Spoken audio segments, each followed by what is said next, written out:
making a video because how easy it is. Through the saints, through Our Lady, through our Lord, we prevail. Making this video because how easy it is for criminals to thrive in our country. Um, it's just, it really is. I mean, I started thinking because we watched something, and yeah, we're planning my daughter's book report and my stuff for the day. Um,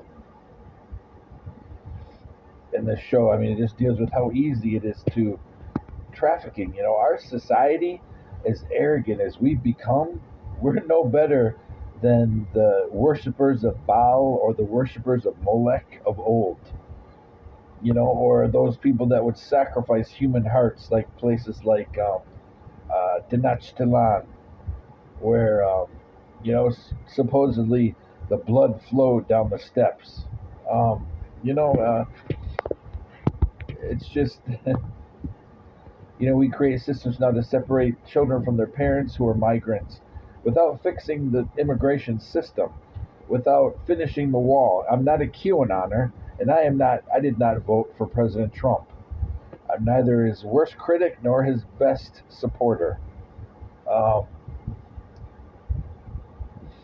but I mean, that would certainly help with some of this problem, and making the whole asylum system, improving it, but certainly not putting people in kennels or shuffling children around from one group home to another group home to another group home, back to a kennel. That's what they're doing, and there's entire systems that people are making money off this stuff. The larger city with the bigger immigration problems, they're the worst. All kinds of social service and social service agencies and nonprofits, they're making money hand over foot over the immigration problem. And this is side by side with the problem with youth that are homeless or taken away from their parents, or the children institution systems within any state at any one time. In Michigan, there's about 250 kids in our children's institute right now. For those of you who don't know what a children's institute is, it's similar to back in the day when lots of people who had developmental disabilities, who couldn't be mainstream, or orphans, were wards of the state. That's all it means, is ward of the state. But for children, there's a specialized department within MDHHS called the Children's Institute. Now, for adults, they're just they don't do the forensic hospital thing anymore. That now they put people in group homes, which, interestingly enough, many of the people who own these homes, in high school, one of my friends in high school, her mom had one, and they took good care of people. But there's companies that start these, and they own dozens of homes. And then they add in veterans, older veterans who are either disenfranchised, depressed, or have medical issues or psychological issues, excuse me. So they have difficulties caring for themselves, or so it's said. And they put them in these homes. And when they get veterans in that situation, the money doubles. Because you got the VA plus the non-VA throwing lots of money in the pot. And these people become millionaires very quickly. Millionaires off the disenfranchisement, the loneliness, the poor medical care, depression, and alienation of others. Not so glamorous when you think about it. And it's nothing like the small mom and pops who take in families, like my friend from high school, like my great grandmother. Some very similar situations, very similar.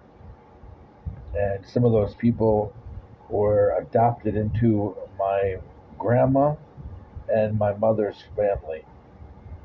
They were adopted. Some of them even, I believe, helped chip in to send my mother to nursing school at one time. They took care of their last rites. They helped help them have family outings and holiday outings, because a couple of people didn't have family, so they became my great grandma's family, um, and some of the people stayed there until they passed. They were family, and some of them were even called uncle or what's the other names? There's uncles and there's I think a grampy, um, similar this kind of thing that my friend in high school's mother did. But there's people out there that are not like that, and they target the vulnerable. And then you have children go into the foster care system or children in the asylum system, and it's horrible. It's human trafficking, is what it is. And it goes on right underneath our noses. And now you have children and adults, sometimes adult veterans, being deported to places that they have no connection to. And comments sometimes are said, "Oh, they speak Spanish. They'll communicate." That's the most ignorant statement I've ever heard.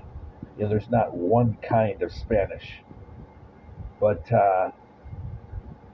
human trafficking right under our noses. Then you have people that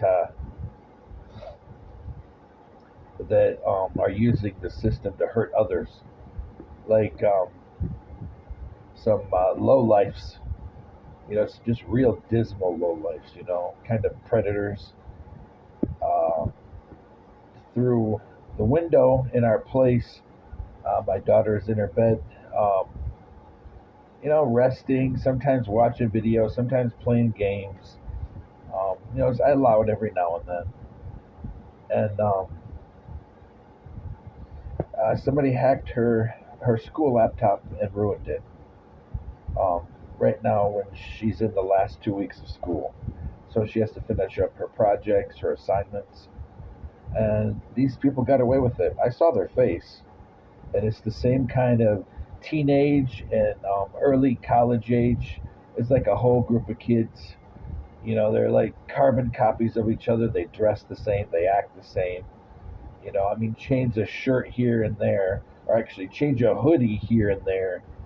They have the same attitudes. Some of them are more showy than others. They think they're some kind of Hollywood, or Motown rapper type cool dude. Hey, I was in movies type stuff. They're not. They're just troublemakers, and they just live off the system. And when they don't get enough money off the system, or from their mothers and fathers bankrolling their lifestyle that's going nowhere, they target others to get money. And in this case, targeting a little girl. Now, nobody likes a predator. And let me tell you, targeting a little girl in the last week of school, when she's learning, watching educational videos, or playing games, that's pretty messed up. You know, that's the kind of thing that child predators do. And that's more than likely, that's probably what this young man is. It was around 2 or 3 o'clock in our complex when this happened. I realized it about 4 or 5. Um, so these are the kind of people, that are being hidden in Saginaw. I can't put my finger on who's, helping this to happen.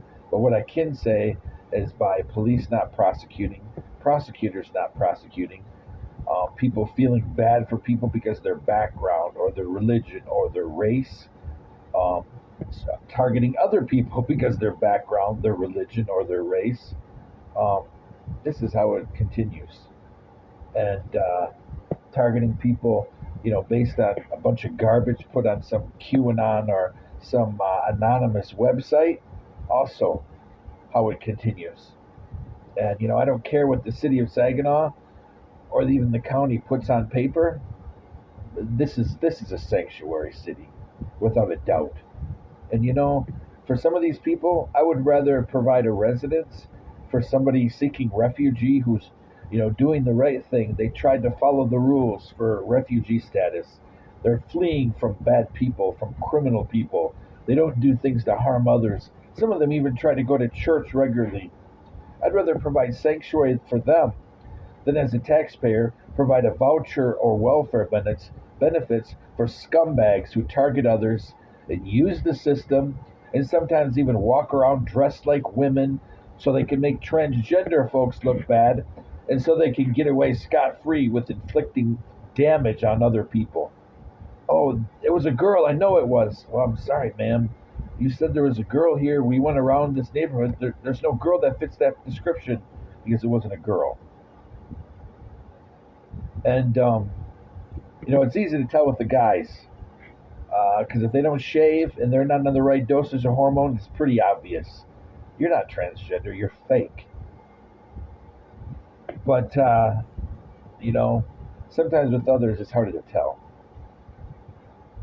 But or with people that are older, a lot easier also to confuse things because hormones change once you get past 40 or 50.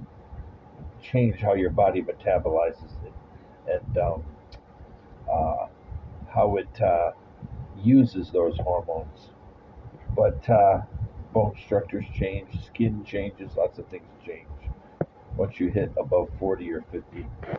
But anyway, so the fact of the matter is, in our country, we're soft on crime, and you know, from people, thinking that the current administration or even the last administration, oh, they're our hero, they're going to turn everything around. No, they're not. Anybody who studies Greek and Roman history or studies biblical history, they know if the people don't change, having one or two heroes doesn't change a thing.